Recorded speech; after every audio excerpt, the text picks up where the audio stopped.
La palabra la diputada María Laura Corñali.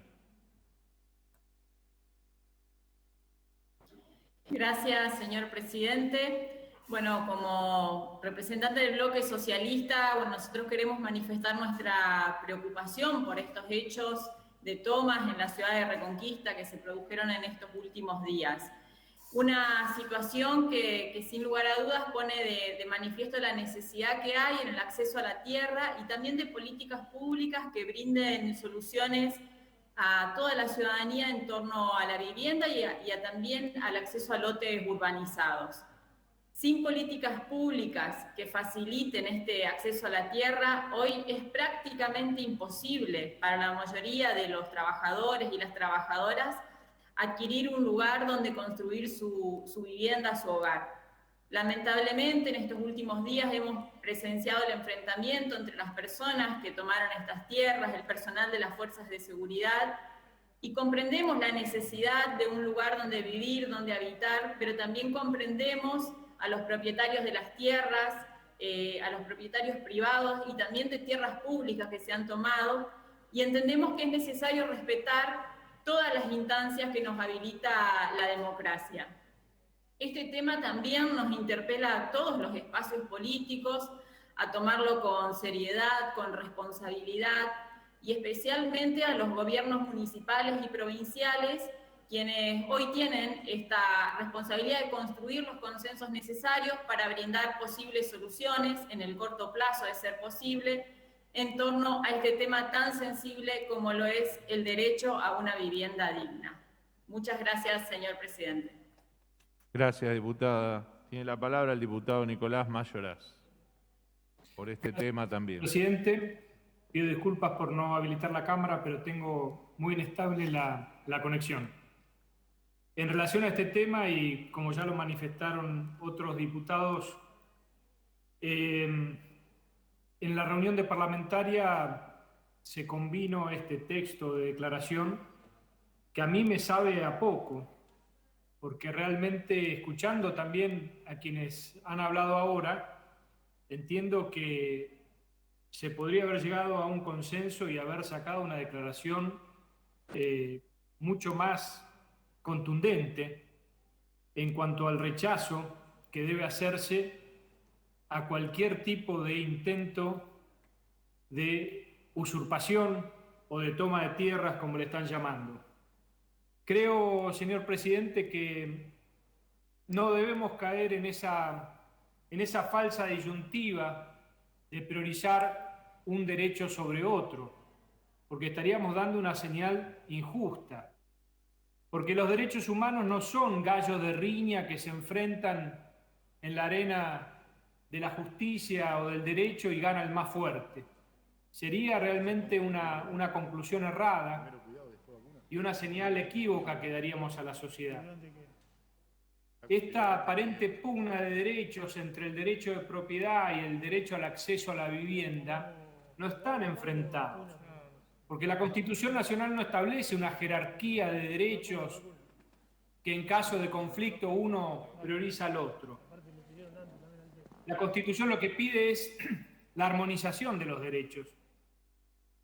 Pero aquí, justamente para no basarnos en rumores, como decía la diputada de Ponti, lo que necesitamos tener, creo yo, es en claro cuestiones que son inobjetables y que tienen que ver con hechos concretos, que son el intento de toma de tierras. Y lo primero que hay que repudiar ahí, yo creo que es el uso político de la necesidad de la gente. Hemos visto que esto no ha sido un caso individual de una familia desesperada en una situación vulnerable. Esto ha sido la consecuencia de una planificación política, porque esto no fue espontáneo, esto fue realmente organizado. Entonces, eso es lo más repudiable, porque se están aprovechando de la situación de esas familias, del estado de necesidad de esas familias. Y entonces ese derecho hay que reconocerlo. Y el mensaje a ellos no debe ser ustedes no tienen derecho, sino que el mensaje tiene que ser al sector de la política que está haciendo este uso demagógico de esa necesidad, y está tratando de enfrentar dentro de una misma localidad a vecinos contra vecinos, o a lo mejor a pobres contra pobres.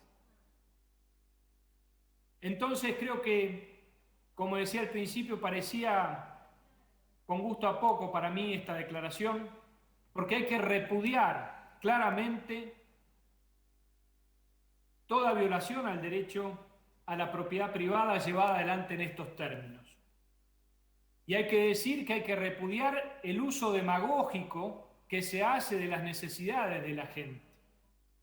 Y hay que decir que el Estado, si como aquí han dicho, reconocen que ha fallado durante años en sus políticas públicas y que no ha cumplido con las expectativas al garantizar el acceso a la vivienda, pues entonces deben hacerse cargo de ese error y resolverlo como corresponde en un Estado de Derecho. Y eso implica llevar adelante medidas que nunca pueden pasar por violentar el Estado de Derecho o por violentar otros derechos constitucionales, como es el derecho de propiedad. Y no estamos hablando aquí ni de derechos absolutos, ni mucho menos, porque somos conscientes que el derecho de propiedad también es un derecho relativo, que no es absoluto, que puede ser restringido, entre otras cosas porque existe el derecho del Estado a expropiar bienes para satisfacer un interés superior por el bien común. Entonces aquí lo que falla es el gobierno local, o a lo mejor el gobierno provincial, este o el que le antecedió, o el gobierno nacional, ahora o antes, cuando no llevó adelante esas políticas. Pero sería muy fácil echar la culpa para atrás y no decir nada. Aquí yo recojo el guante que deja la diputada de Ponti cuando dice que tenemos que elevar la discusión. Entonces creo que en ese intento de elevar el debate, digo, primero no hay que personalizar en personas, en funcionarios municipales o no. Yo voy más allá de eso. Yo digo, debemos dar una respuesta contundente de rechazo a este manejo demagógico de una necesidad y rechazar todo intento o violación del derecho de propiedad. Y a la vez decir que tenemos que poner la lupa sobre las políticas que está llevando adelante el gobierno nacional en pos de la recuperación económica de este país. Porque según cómo manejemos eso, ese derecho de acceso a la vivienda será más o menos concreto o será más o menos fácil de alcanzar. Pero mientras tengamos las políticas económicas erradas, erráticas, que lleva adelante el gobierno nacional, va a ser muy difícil que se pueda concretar el acceso a la vivienda. Entonces aquí los que tienen responsabilidades de gobierno tienen que asumirlas y no deben victimizarse diciendo que esto es un uso político de una necesidad, porque los primeros que hacen un uso político de las necesidades son aquellos que deberían haberlo resuelto este problema mucho antes. Entonces, señor presidente, si bien hemos quedado en parlamentaria en tratar los distintos proyectos con las distintas preocupaciones o miradas que hay sobre esta problemática para la próxima sesión, no puedo dejar de señalar la necesidad que veíamos desde el bloque Vida y Familia en dejar clara esta postura a través de la legislatura de rechazo a este tipo de actitudes políticas que realmente son deleznables. Nada más, señor presidente.